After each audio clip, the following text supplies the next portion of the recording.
आज हम सीओपी का 3rd स्टैंडर्ड पढ़ने जा रहे हैं। अब इस स्टैंडर्ड में किस बारे में बात होगी?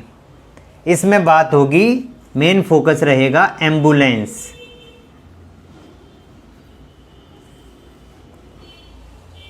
अब इसके लिए एनएबीएस ने आपको ये स्टैंडर्ड तो बना दिया कि एम्बुलेंस होना चाहिए, जरूरी है, बट क्या वो इन हाउस ही होना चाहिए या हम आउटसोर्स्ड भी कर सकते हैं?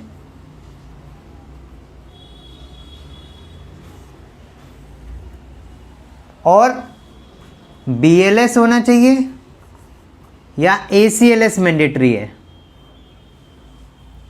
तो इस बारे में थोड़ा समझ लीजिए, आप क्लियर कर देता हूं मैं आपको। एम्बुलेंस होना जरूरी है, इन हाउस हो वेल एंड गुड, आउटसोर्स्ड हो तो भी चलेगा, कोई प्रॉब्लम नहीं है आपके पास। बट अगर आउटसोर्स्ड है तो इसका एमओयू यानी कि एग्रीमेंट होना चाहिए। उस एग्रीमेंट में सर्विस पैरामीटर या जिसको हम क्वालिटी पैरामीटर्स बोलते हैं वो मेंशन होना चाहिए कि एम्बुलेंस में हमें किन किन चीज़ों का ध्यान रखना है, वो सब चीज़ें उसमें मेंशन होना चाहिए। ठीक है, वो क्या क्या चीज़ें होती हैं वो भी हम आगे डिस्कस करेंगे, वो इन्फॉर्मेशन आप उस एमओयू में ऐड कर सकते हैं। तो ये आपको क्लियर हो गया कि एम्बुलेंस इन हाउस भी हो सकती है, आउटसोर्स्ड भी हो सकती है। नाउ आपके स्कोप के हिसाब से आपका किस टाइप का सेंटर है, मान लीजिए आपका एक डे केयर सेंटर है, नॉर्मल सेंटर है, तो आप इन हाउस में अपनी बीएलएस एम्बुलेंस रख सकते हैं। अगर आपके पास ना बीएलएस है ना आपके पास एसीएलएस एम्बुलेंस है, कोई भी टाइप की एम्बुलेंस आपके पास नहीं है, तो आप बीएलएस या एसीएलएस दोनों ही टाइप की एम्बुलेंस को आउटसोर्स्ड कर सकते हो। अब अगर कोई ऐसा सेटअप है, आपके दिमाग में ये क्वेश्चन आ रहा होगा कि हमारे पास बीएलएस एम्बुलेंस है, वो हमने आउटसोर्स्ड की हुई है, या हमारे पास इस टाइप का सेटअप है जिसमें हमें ज़रूरत नहीं होती, तो हम बीएलएस एम्बुलेंस से ही काम चला सकते हैं। मान लीजिए आई हॉस्पिटल है, वो कहता है हमें तो क्या ऐसा क्रिटिकल पेशेंट लेने की ज़रूरत, तो हम केवल बीएलएस एम्बुलेंस ले लेते हैं, या किसी किसी के पास होती भी है, या कुछ हॉस्पिटल्स क्या करते हैं टाई अप कर लेते हैं। लेकिन ये कई हॉस्पिटल्स को नहीं मालूम होता कि एसीएलएस एम्बुलेंस के साथ टाई अप होना बहुत ज़रूरी है, मोस्ट इम्पोर्टेंट। क्यों, ये आप समझिए। एसीएलएस एम्बुलेंस के साथ टाई अप होना इसलिए ज़रूरी है कि पेशेंट्स तो प्रॉब्लम में जा सकता है ना, पेशेंट को तो प्रॉब्लम हो सकती है ना। अगर पेशेंट की कंडीशन एकदम से ख़राब हो गई, पेशेंट को कार्डियक अरेस्ट आ गया, तो क्या करेंगे हम, कैसे मैनेज करेंगे? तो इसलिए हमारा टाई अप जो है वो एसीएलएस एम्बुलेंस के साथ ज़रूर होना चाहिए। और अगर खुद के पास है बीएलएस एसीएलएस एम्बुलेंस तो बहुत बढ़िया, राइट। ये आपको क्लियर हो गया, इन हाउस भी हो सकती है, आउटसोर्स्ड भी हो सकती है, इतना तो आपको क्लियर हो गया। अब इसमें हम एम्बुलेंस में आगे क्या बात करेंगे, मेन पॉइंट क्या है इसमें, एम्बुलेंस में आपको किन चीज़ों का ध्यान रखना है आपके स्कोप के हिसाब से। आपके पास एम्बुलेंस होगी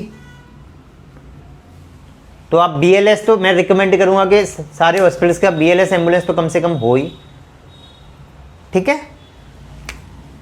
और अगर नहीं है तो आउटसोर्स्ड भी कर सकते हैं, बट आउटसोर्स्ड में एसीएलएस बीएलएस दोनों एम्बुलेंस होना चाहिए। नाउ आपके पास उसके लिए स्पेस होना चाहिए एम्बुलेंस के लिए।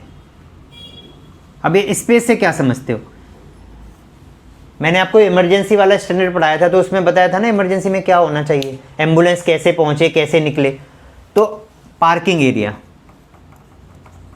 एक तो एम्बुलेंस का प्रॉपर डिफाइंड पार्किंग एरिया होना चाहिए जिसपे आपका साइनेज लगा होना चाहिए। इवन कुछ जगह पीले कलर से ऐसे मार्किंग कर देते हैं इस टाइप से करके, एम्बुलेंस पार्किंग ओनली, साइनेज भी लगा देते हैं। और इवन जो स्पेस है जहां पर रोड पे जो एम्बुलेंस पार्क होती है वहां पर भी कलर लगा देते हैं इस टाइप से करके, येलो कलर में मार्किंग कर देते हैं, ऐसे ऐसे उसको कर देते हैं कलरिंग में, आपने भी शायद कहीं देखा होगा। तो इस चीज़ का भी ध्यान रखना है कि ये पार्किंग स्पेस बनाना जरूरी है। अब कुछ सेटअप्स में क्यूरी आती है, इस टाइप से पूछते हैं लोग कि हमारे पास तो एम्बुलेंस है ही नहीं, हमारी तो आउटसोर्स एम्बुलेंस है, हम तो यहाँ रखते नहीं हैं, जब ज़रूरत होती है तो बुलाते हैं, तो हम क्यों बनाएं पार्किंग स्पेस। नहीं, ऐसा बिल्कुल नहीं है, आपको पार्किंग स्पेस तो बनाना पड़ेगा। जब एम्बुलेंस आएगी, किसी पेशेंट को छोड़ने के लिए आएगी या वहाँ रखेंगे, तो पार्किंग का एरिया तो प्रॉपर डिफाइंड होना चाहिए उसका। So parking area is mandatory, right, parking mandatory है। तो ये एक्सक्यूज अब कोई नहीं देगा आगे से कि हमारी एम्बुलेंस आउटसोर्स्ड है तो हमारे में पास पार्किंग एरिया नहीं होना चाहिए, पार्किंग एरिया आपका डिफाइंड होना चाहिए। दूसरा जो मैंने बताया था कि एम्बुलेंस जो आएगी आपके इमरजेंसी डिपार्टमेंट में, उसकी ईजिली एक्सेसिबिलिटी होना चाहिए, ये बताया था इमरजेंसी वाली क्लास में। तो आप इस टाइप से इंफ्रास्ट्रक्चर बनाइए कि एम्बुलेंस ऐसे आए, मान लीजिए ये आपका इमरजेंसी का एक गेट है एंट्रेंस का, तो यहाँ से फिर वो एग्जिट कर जाए। अगर आप इस टाइप से बनाते हो तो ये बहुत ज़रूरी है। इससे क्या होगा, कभी भी एम्बुलेंस को मूव करने में कोई प्रॉब्लम नहीं होगी, आराम से ईजिली वो मूव कर पाएंगे एम्बुलेंस। तो इस टाइप का आपका इंफ्रास्ट्रक्चर होना चाहिए एम्बुलेंस का, राइट। अब एम्बुलेंस जो है वो प्रॉपरली इक्विप्ड भी होना चाहिए। इक्विप्ड का क्या मतलब है वो समझ लीजिए। स्पेस समझ गए आप। अब बात करते हैं हम इक्विप्ड एम्बुलेंस। सो इक्विप्ड एम्बुलेंस का मतलब हो गया, अगर वो BLS एम्बुलेंस है तो कम से कम उसमें ऑक्सीजन की अवेलेबिलिटी, सिलेंडर जो आप रख सकते हो, प्लस इमरजेंसी ड्रग्स। वो ड्रग्स एडल्ट और पेट्स यानी कि बच्चों के और एडल्ट के दोनों ही कैटेगरी के आपको ड्रग्स इक्विपमेंट अवेलेबल रखने होंगे। सो BLS में तो केवल आपका इमरजेंसी ड्रग्स और ये रखेंगे, लेकिन अगर वहीं ACLS एम्बुलेंस है तो उसमें आपके मॉनिटर, डिफिब्रिलेटर,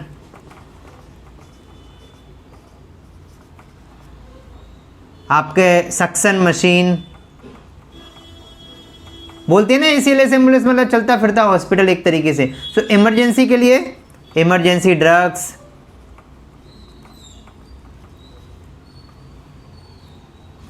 ऑक्सीजन सप्लाई के लिए आपका सिलेंडर वो हो सकता है यहाँ पर, प्लस हैंड वॉशिंग एरिया, क्योंकि ACLS एम्बुलेंस है तो हो सकता है पेशेंट को ट्रांसपोर्ट करते वक्त ट्रीटमेंट देने की ज़रूरत पड़ जाए, तो proper hand washing area, PPE, biomedical waste के बिन्स, ये मोटा मोटा ये सब चीज़ें होना ज़रूरी है। तो प्रॉपरली इक्विप्ड एम्बुलेंस तभी मानी जाएगी जब उसमें ये सब चीज़ें होंगी, राइट।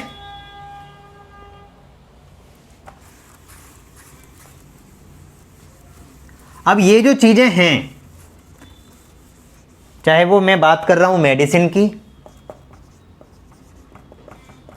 चाहे मैं बात कर रहा हूँ इक्विपमेंट की, चाहे मेडिसिन हम रख रहे हैं, चाहे हम इक्विपमेंट रख रहे हैं, चाहे एम्बुलेंस ही क्यों ना है, इन सबको चेकिंग करना जरूरी है। चेकिंग से क्या होगा, मेडिसिन का पता लग जाएगा कि कोई एक्सपायरी मेडिसिन तो नहीं है। तो आपका जो चेकलिस्ट होगा उसमें आप एक कॉलम बनाएंगे एक्सपायरी चेक मेडिसिन। आप कब कब एक्सपायरी चेक करेंगे, एक तो आपको चेक करना है कम से कम महीने में, फ्रीक्वेंसी उसकी होगी। दूसरा, जब भी आपकी एम्बुलेंस कहीं जाएगी और मेडिसिन अगर यूज होंगी तो उसके बाद जो आप नई मेडिसिन रखोगे या पुरानी मेडिसिन को चेक करोगे एक बार कि कोई एक्सपायर्ड मेडिसिन तो नहीं पड़ी हुई है।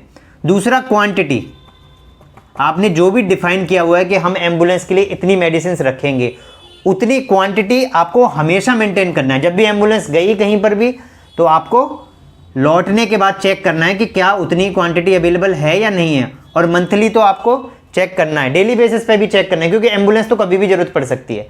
तो एक्सपायरी आप एक बार को महीने में चेक कर सकते हो, क्योंकि आपने एक बार बहुत लंबे एक्सपायरी की डेट की मेडिसिन रख दी। मान लीजिए ये अभी आपका कोई महीना चल रहा है, उससे 6 महीने बाद की आपने मेडिसिन एक्सपायरी है, या 2 साल बाद की है, तो 2 साल तक तो वो एक्सपायरी होने वाली नहीं है। फिर भी हम क्रॉस चेक करने के लिए महीने महीने में एक बार चेक कर लें, लेकिन क्वांटिटी तो आपको डेली चेक करना पड़ेगा, क्योंकि इमरजेंसी है।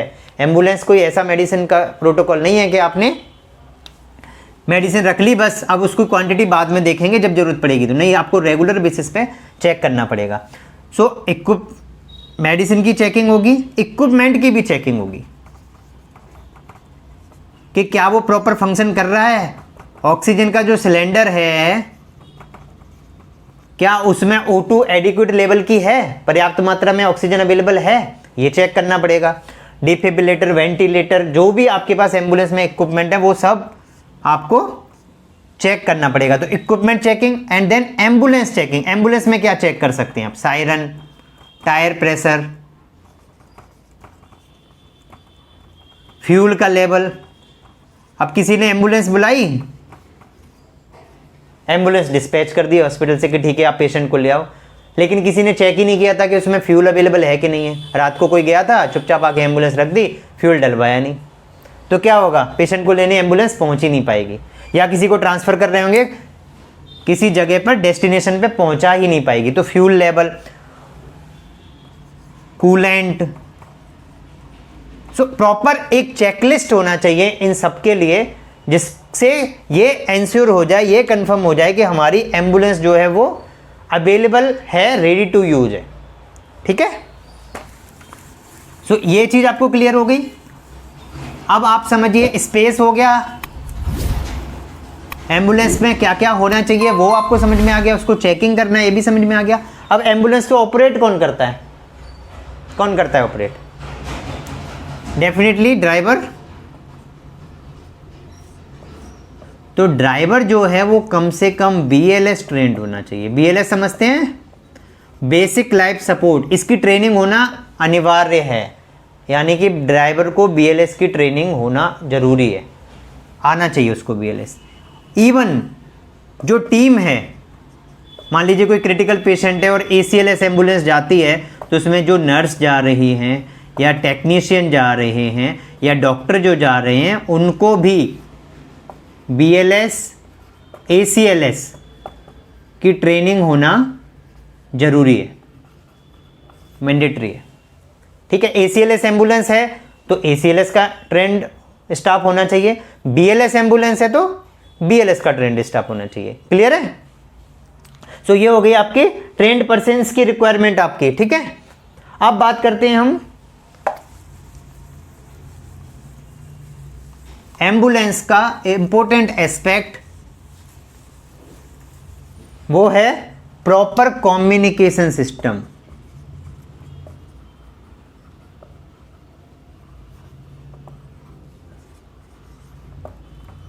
यानी कि जो एम्बुलेंस है, कुछ जगह तो वॉकी टॉकी टाइप का फैसिलिटी अवेलेबल होता है जो डायरेक्ट सेंटर से, हॉस्पिटल से कनेक्टेड होती है, जिस पे बात कर सकते हैं, या आजकल मोबाइल भी देते हैं। तो एक तो प्रॉपर कम्युनिकेशन सिस्टम हो जिससे कि लाइव ट्रैकिंग की जा सके, यानी कि करंट कंडीशन जान सके कि एम्बुलेंस कहाँ पहुंच गई है, कितनी देर में आने वाली है, या कहीं जा रही है तो कितनी देर में पहुंचने वाली है, वो हम टाइम टाइम पर कम्युनिकेट कर सकें, पेशेंट की कंडीशन का जायजा ले सकें कि कैसी कंडीशन हो रही है, क्या हो रही है, वो सब रिकॉर्ड पता चलता रहे। और जब ये ट्रांसपोर्ट हो रहा है पेशेंट, तो ट्रांसपोर्ट के दौरान डॉक्टर ने अगर कोई उसको ड्रग दिया है, कोई उसको प्रोसीजर किया है, तो उस चीज़ को रिकॉर्ड भी करना है। उसके लिए इसको बोलते हैं ट्रांजिट भी, इसको ट्रांजिट भी बोला जाता है। ट्रांजिट का क्या मतलब है? ड्यूरिंग ट्रांसपोर्टेशन, चाहे वो पेशेंट किसी हॉस्पिटल से या किसी एरिया से रेफर होके आ रहा है या हमारे सेटअप से कहीं दूसरी जगह जा रहा है, तो उस ट्रांसफ़र के दौरान, एम्बुलेंस के ट्रांसपोर्टेशन के दौरान में क्या उसका ट्रीटमेंट किया गया, उसका समरी हैंड ओवर करना पड़ेगा।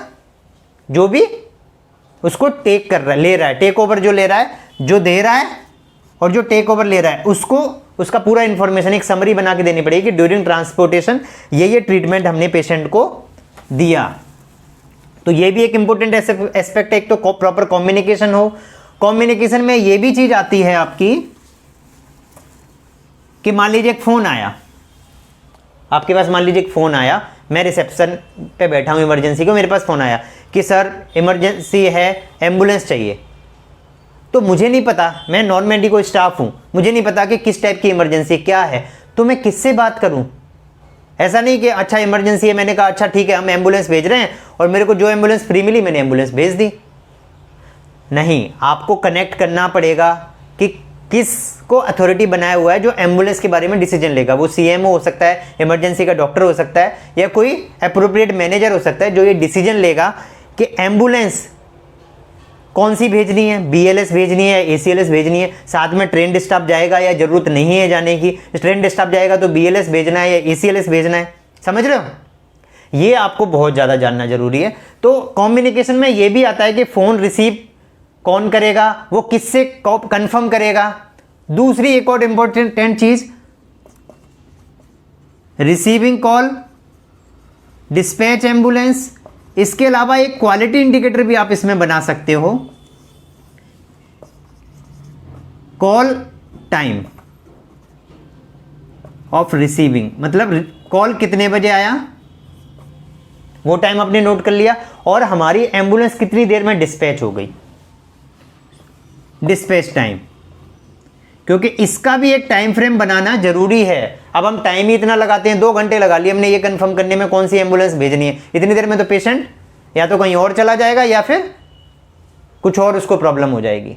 तो इसलिए ये बहुत जरूरी है कि हम एक डिस्पैच को एम्बुलेंस करने का टाइम फ्रेम बनाएं, एक टैट बनाएं, टर्न अराउंड टाइम बनाएं कि कॉल आने के इतनी देर के अंदर हम एम्बुलेंस को भेज देंगे, और उसको मॉनिटर भी करें कि क्या हमने रेगुलर उतने ही टाइम में एम्बुलेंस को भेजा है या कभी कभी डिले भी हुआ है। अगर डिले हुआ है तो फिर हमें उसका कारण ढूंढना पड़ेगा, आरसीए कापा करना पड़ेगा, root cause analysis, corrective action and preventive action, ये हमको जानना पड़ेगा।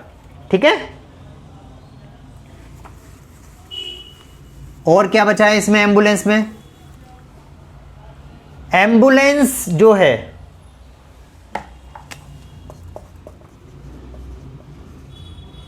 उसका एक बेसिक मैं आपको बता रहा हूं। आपने देखा होगा कि एम्बुलेंस जो है उस पर उल्टे एम्बुलेंस लिखा होता है, जैसे AMBULANCE इस टाइप से करके कुछ लिखा होता है। ये क्यों लिखा होता है? ये सब गवर्नमेंट की गाइडलाइंस हैं। अब वो गाइडलाइन क्यों है वो भी समझो।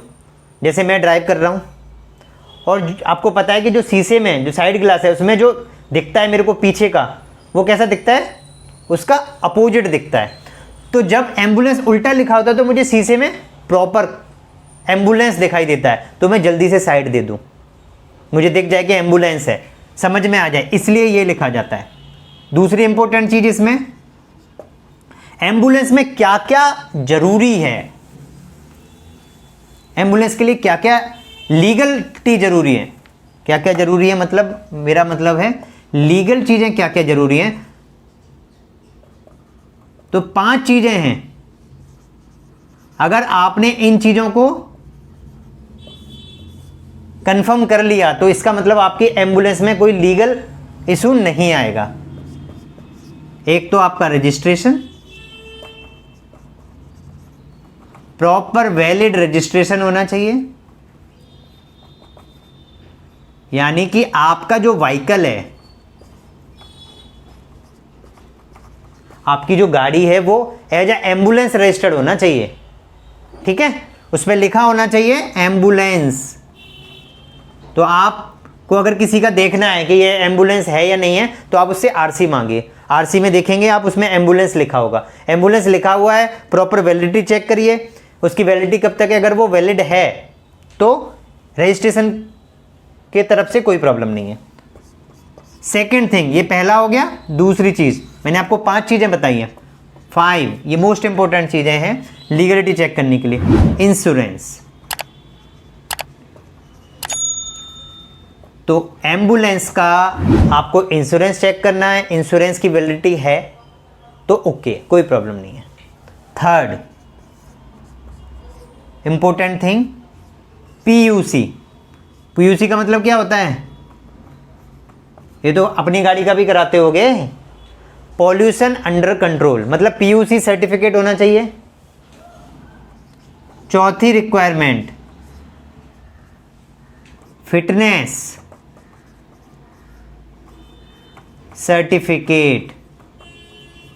अब एम्बुलेंस है तो उसको फिटनेस सर्टिफिकेट भी चाहिए होता है, वो जरूर अवेलेबल होना चाहिए। वैलिड फिटनेस सर्टिफिकेट है तो कोई इशू नहीं है। And fifth and last requirement is DL of driver. DL समझते हैं ना, ड्राइविंग लाइसेंस, उसका वैलिड होना चाहिए। सो ये मेन 5 रिक्वायरमेंट है एम्बुलेंस की लीगलिटी के लिए, right? Any doubt in this? ठीक है, अगली क्लास में हम इमरजेंसी से रिलेटेड ही, जो बहुत इंपॉर्टेंट है इमरजेंसी में, उस बारे में हम बात करेंगे। Thank you.